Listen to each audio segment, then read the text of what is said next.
Friends, the mask is off. The Chinese Communist Party has just dealt a calculated, ruthless blow, not just to the United States, but to the entire Western alliance. It's not diplomacy. It's betrayal. And now, President Trump is preparing to strike back with full force. Let's rewind for a second.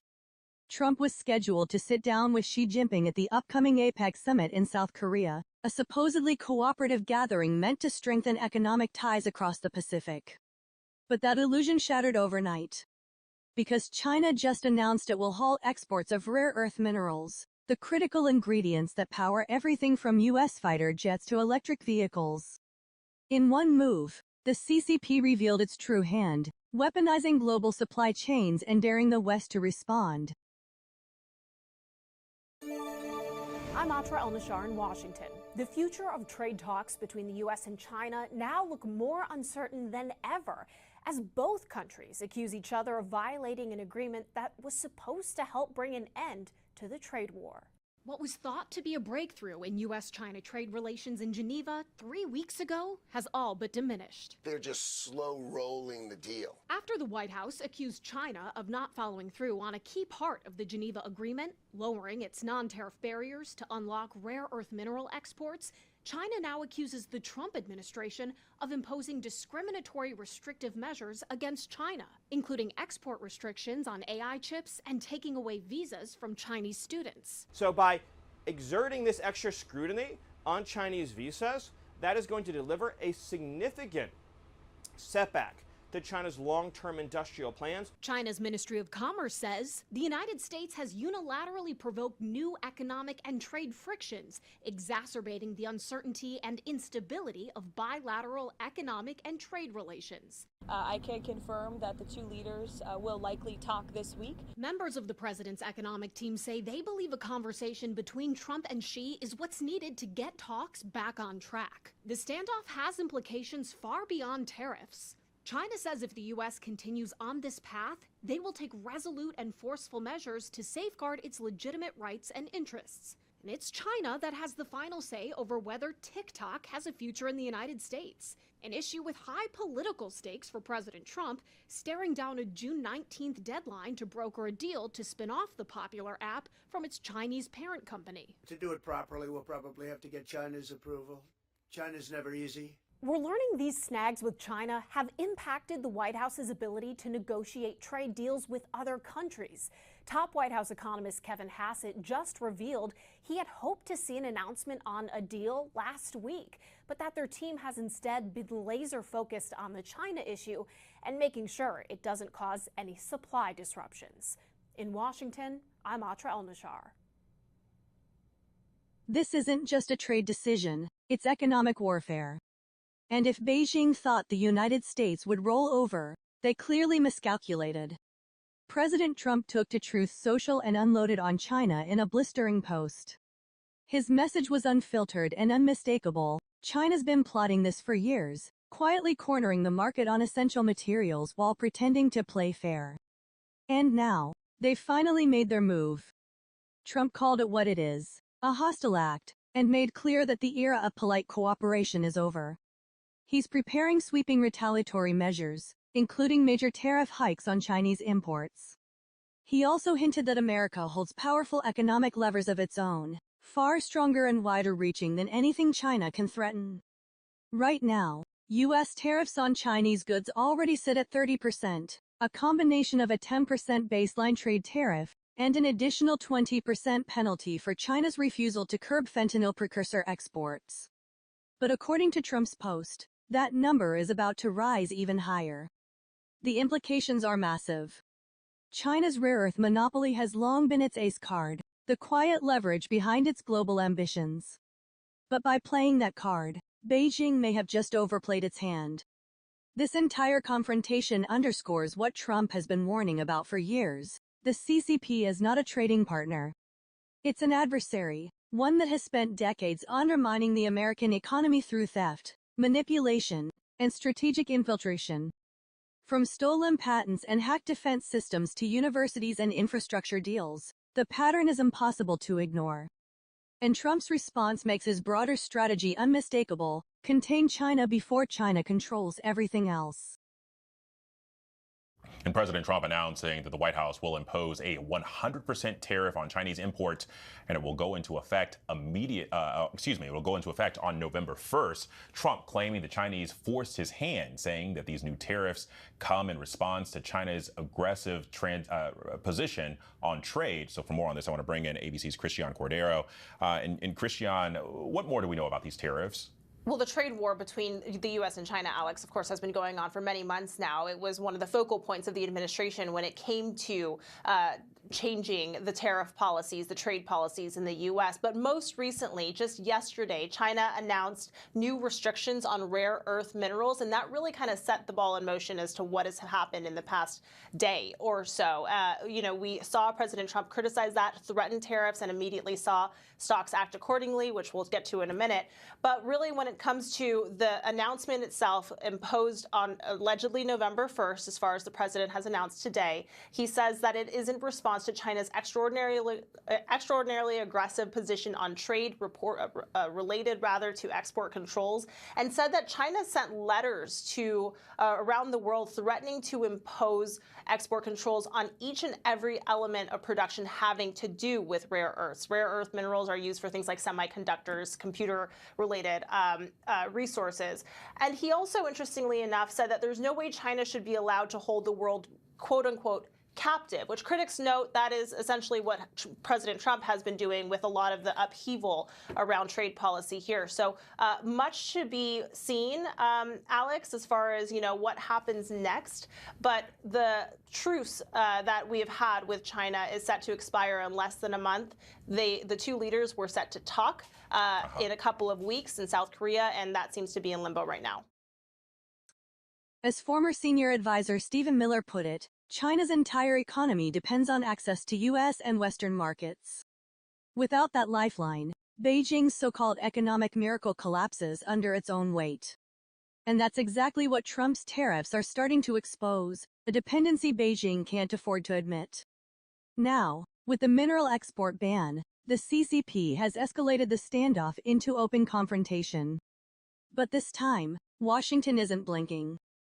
China may have just triggered the showdown it's been trying to avoid, and Trump seems more than ready to meet it head-on. President Trump has outlined the follow-on plan. 1. Raise tariffs dramatically, especially if China escalates.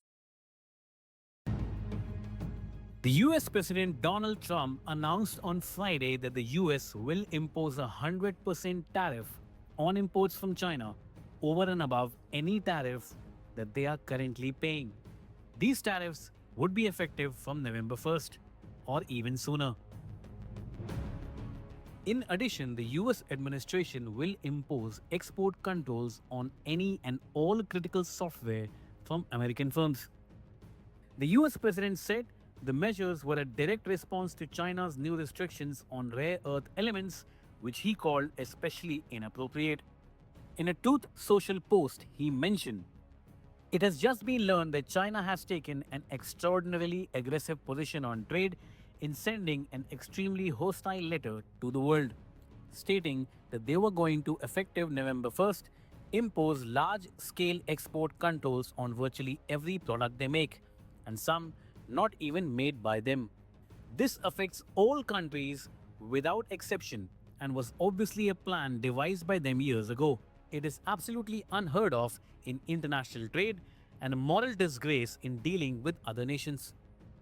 Based on the fact that China has taken this unprecedented position and speaking only for the US and not other nations who were similarly threatened, starting November 1st, the US will impose a tariff of 100% on China over and above any tariff that they are currently paying. It is impossible to believe that China would have taken such an action, but they have, and the rest is history. The US and China have previously engaged in a tariff-driven trade war, with rates reaching 145% on US imports and 125% on Chinese imports. Negotiations later lowered the rates to 30% and 10% respectively, but tensions remain, particularly over rare earths and advanced chips. Trump condemned China's latest trade move, calling it extraordinarily aggressive and a moral disgrace in dealing with other nations. Trump's announcement comes hours after China reportedly imposed new controls on exports of rare earth minerals, which are crucial for high-tech industries globally. China even set a condition on India that any rare earth minerals India imports from China will not be exported to the United States. Trump had previously threatened to respond with a massive increase in tariffs on Chinese imports in retaliation for Beijing's latest trade restrictions. You know, they hit the world with something that really is not anything that people are going to do, and it was shocking. I can tell you, Howard and I and Todd, we all Scott, we were all speaking about it before, and we said, where did that come from? It was just, that was out of the blue, right? Out of the blue, they came up with this whole import-export concept, and nobody knew anything about it. Trump emphasized that the US holds strong monopoly position in key elements, stronger than China's. He stated that there is no way that China should be allowed to hold the world captive, but that seems to have been their plan for quite some time. This development is likely to have more ripple effects on the world already dealing with political and socio-economic instability. The escalation will likely have an impact on the prices of many key items, will escalate the supply chain issues, and might also push the prices of gold further ahead. With no side ready to blink, the world is set for another economic confrontation between two largest economies.